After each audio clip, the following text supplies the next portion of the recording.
দেওয়া দায়িত্ব পালনের জন্য তুমি কি করলা? 50 বছর যেতে না যেতেই ইমাম হুসাইনের জগতে শির মোবারক আলাদা করে দিলাম। আজ তোমার একটি আমার একটি বৃদ্ধা মানুষ ইমান দেখেন কালো মহিলা সোজা হয়ে দাঁড়িয়ে গেছে। এসে বলে এই মেয়েটাকে হত্যা করো, এই বৃদ্ধাকে হত্যা করো। সেখানে 500 পুরুষ দাঁড়ায় গেছে।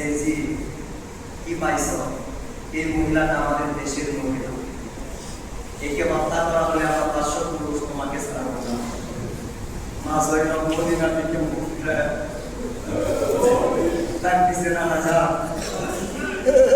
একটা বৃদ্ধা মহিলাকে হত্যা করা হলে 500 পুরুষ দাঁড়ায়,